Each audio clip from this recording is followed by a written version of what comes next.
सुनवाई में supreme court ने जो है नोटिस जारी किया है बंगाल के मुख्यमंत्री ममता बनर्जी और जो महानिदेशक हैं राजीव कुमार जी को। क्या कहेंगे कि अब इस आगे केस में क्या होने वाला है? अगली तारीख यहाँ पर दी गई है और फाइल का भी अनुरोध किया गया कि ममता बनर्जी जो फाइल लेके भागी थी वो फाइल जमा कराएं। देखिए, वो फाइल जमा होने वाला नहीं है। इन्हें टोटो, इन्हें ओरिजिनल मोड। अब तो वो फाइल लेकर अपने घर में चली गई या कहीं सीक्रेट प्लेस में उन्होंने पोस्ट कर दिया, उनको रख दिया। नाउ ऑनरेबल कोर्ट का जो ऑर्डर हुआ है सुप्रीम कोर्ट का, तो फाइल तो उनको देना ही होगा, लेकिन फाइल में से जितना माल मटेरियल जो उनके घोटाला घपला का था वो सारा निकाल कर जो है वो अपने पार्टी से रिलेटेड कुछ इधर उधर की जो फाइल्स हैं उसको उसमें रिप्लेस करेंगी और उसके बाद कहेंगे लो भैया ईडी साहब लो, यही तो मैं ले गई थी।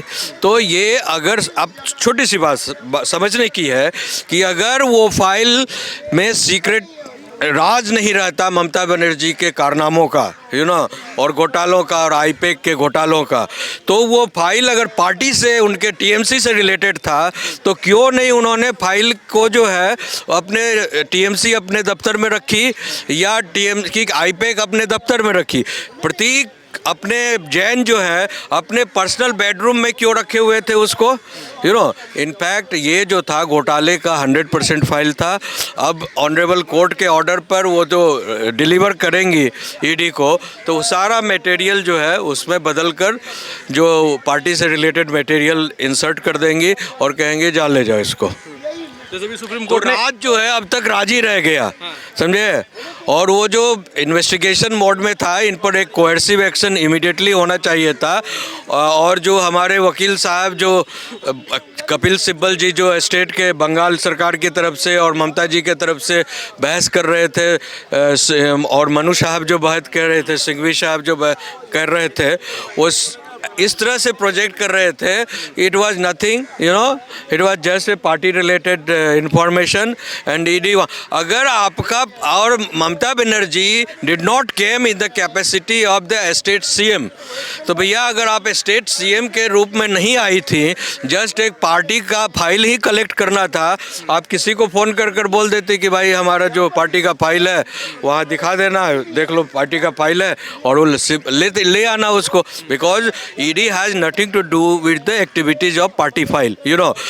ED has gone for the scam related to the coal scam and other kind of scam जो उनको इनपुट मिला था। इसीलिए ये आया था कि 20 करोड़ का जो UAPA के तहत जो है मनी लॉन्ड्रिंग हुआ है, उसमें 20 करोड़ जो है गया है इनको, आईपैक के ऑफिस को गया है, प्रतीक जैन एंड ऑल दैट।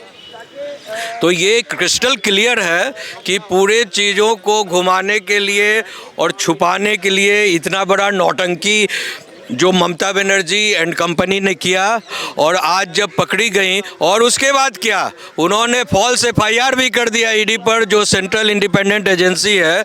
और बार बार पहले भी इन्होंने गुंडागर्दी करते रही है, कभी CBI के SP को बंद करती है, कभी उनके पूरे टीम को जो नारदा सारदा में 26 CBI के आए थे ऑफिसर, सबको जो है FIR कर। तो she is misusing 100%, 1000% she is misusing and she has declared Bengal as a police state।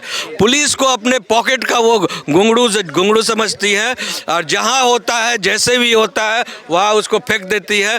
कोई लॉ एंड ऑर्डर सिचुएशन नहीं है, आम जनता त्राहिमाम कर रहा है। और जितने भी इनके द्वारा और इनके पार्टी के सिंडिकेट्स के द्वारा जितने भी नेफेरियस एक्टिविटीज़ हो रहे हैं, सिनिस्टर डिजाइंस हो रहे हैं, तमाम को प्रोटेक्ट करने के लिए Mamata Banerjee as a worker, party worker, ऐसा लगता है कि वो सीएम के रूप में जो है, सीएम कम है बंगाल की और पार्टी वर्कर ज़्यादा है, और उस रूप में सारे जो है कुकारनामे और पापों का जो है प्रोटेक्शन करने के लिए वो सीएम का एक वेश धारण की है। Otherwise she is not at all performing any role of chief minister to protect the common citizen of the Bengal, law and order of the Bengal, the financial crisis of the Bengal and other developmental sectors of the Bengal। क्या कहेंगे, supreme court ने ये भी कहा कि ED की जो जांच है उसमें ना तो मुख्यमंत्री, ना वहाँ के पुलिस और ना ही कोई सरकार का आदमी इंटरवीन करेगा। तो क्या मानते हैं अभी भी ममता बनर्जी या उनके नेता रुकेंगे किसी भी तरह की बयानबाजी या फिर किसी भी तरीके से? इन्होंने बयान में ये भी कहा, मैं कोर्ट में था तो उसमें कपिल सिब्बल साहब ने जब ये कहा कि Mamta Banerjee has not gone as a chief minister, she has gone as a party, head of the party leader. अब मुझे ये बताइए, जब आप कहीं भी head of the party leader अपने ऑफिशियल काम से जाती हैं, हाँ, तो आप झंडा बंडा लेकर तो जाइएगा, पार्टी के काम से जाइएगा तो, हाँ, झंडा होता है, बैच होता है और पार्टी के लोग होते हैं। आपके पास तो एक भी आदमी नहीं है जो झंडा हो या ताकि आप रिप्रेजेंट कर रही हैं पार्टी को। आपने क्या किया, जैसे ही आपको हॉटलाइन से एसएमएस आया, आपने इमीडिएटली जो है वहाँ पर क्या किया कि पूरा posse of police force, DGP, police commissioner और ये जितने भी आपको ये हैं, आपको पहुँचे आप more than 100 constables and SI inspectors, सबको बुला लिया और सबको लेकर जैसे लग रहा था वहाँ पर युद्ध और वार करना है, समझे ना। You have started the things at put, और बैक डोर से आप अगर आपको पार्टी का वर्क था आप फ्रंट डोर से एंट्री करती, आपने बैक डोर से एंट्री मारा।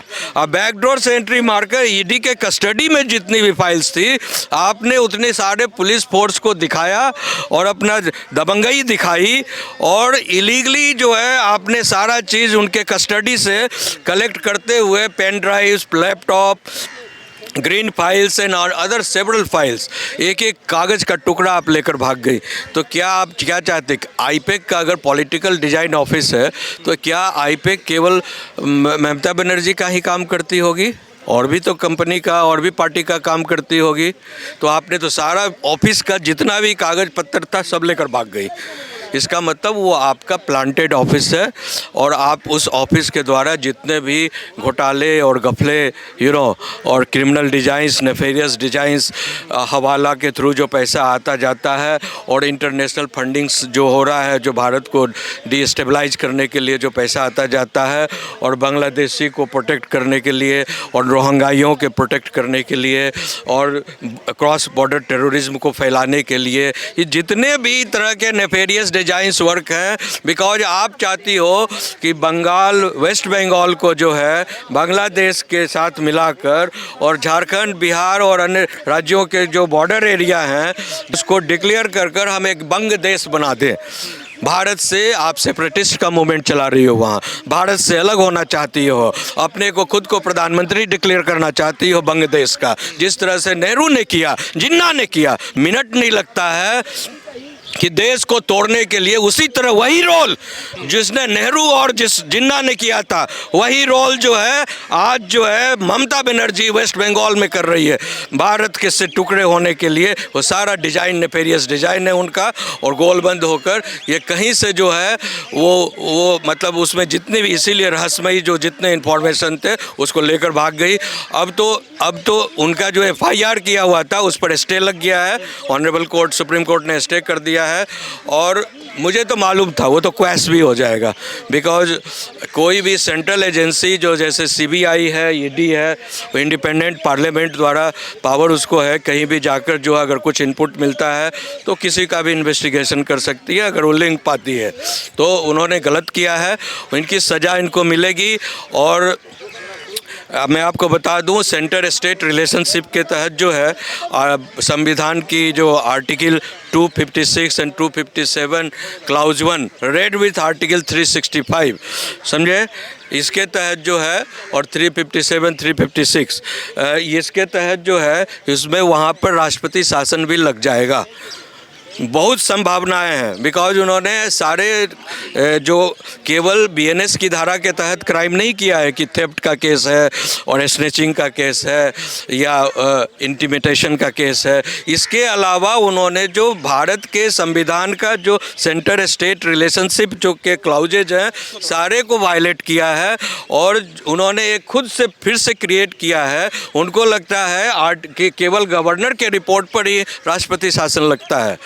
तो उनके बिकॉज खुद एलएलबी की हुई है ममता बनर्जी, हाँ, तो मैं उनको ये बता दूं कि इसके अलावा और भी कई क्लाउज है, 356 भी है, के अलावा 365 भी है, और अगर सेंटर स्टेट के रिलेशंस को आप भंग करती हैं तो 365 एक्टिव हो जाता है क्लाउज, और आप पर जो है वो लग सकता है, राष्ट्रपति शासन लग सकता है।